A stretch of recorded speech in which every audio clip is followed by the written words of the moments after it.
What's up everyone? I hope you are doing well. My name is Candace and I'm a part of team at Youthwave, and I have a little word to share with you guys. Now this word comes from Ephesians 5:13. If you like to read it, it says that, but everything exposed by the light becomes visible, and everything that is illuminated becomes a light. Now that verse kind of for the first time ever really struck out to me, but I'm gonna need you guys to use your imagination, and I have a little visual that comes with this word. So the first thing that I thought about was the solar system. Now we have the sun, the earth and the moon. Now I don't know if you guys know this, I'm gonna catch up with you on some physics here, but in fact the earth rotates around the sun, and anything which rotates around the earth is in fact a moon.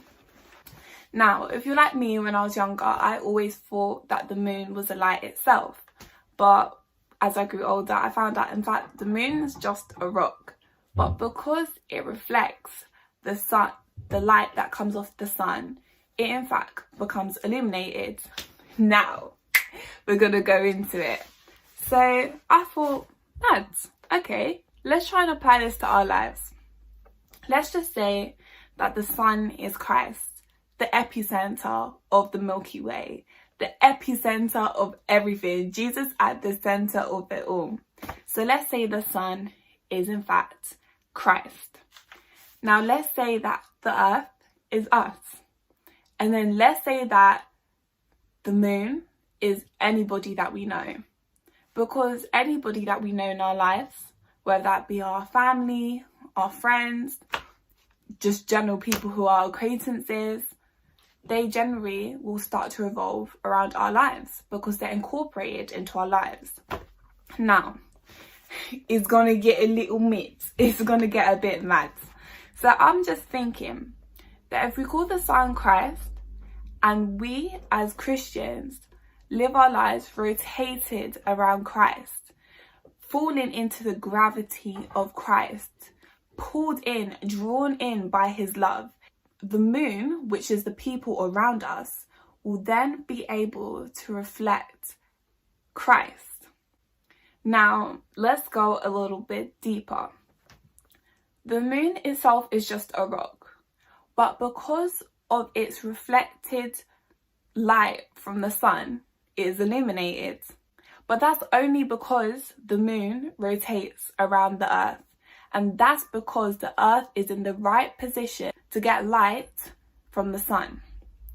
Now Christ is our light and we are the earth and our family is the moon. By us rotating our lives around Christ, things that might just be rocks, matter, dead, nothing, can have their lives illuminated because we have chosen to live our lives around the center of light. Whoa! Are you getting it now? And one also kind of mad thought that I had, in the night sky, the moon is able to be a source of light.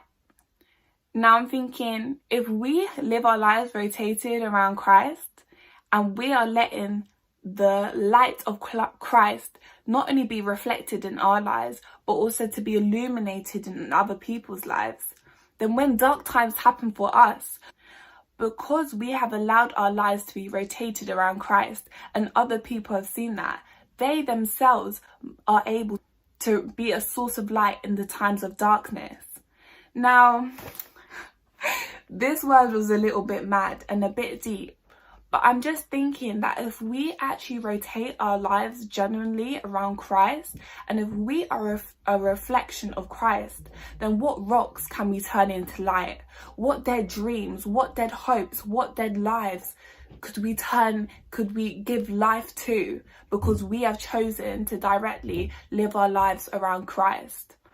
Now, yeah, I just got to kind of leave you with that word. Make sure that your lives are centered around Christ. And in this time of quarantine, try and draw closer to him, because the closer that we draw into him, you never know what lives you are impacting. Now, that is my word for today. I hope you guys stay blessed and take care. Bye.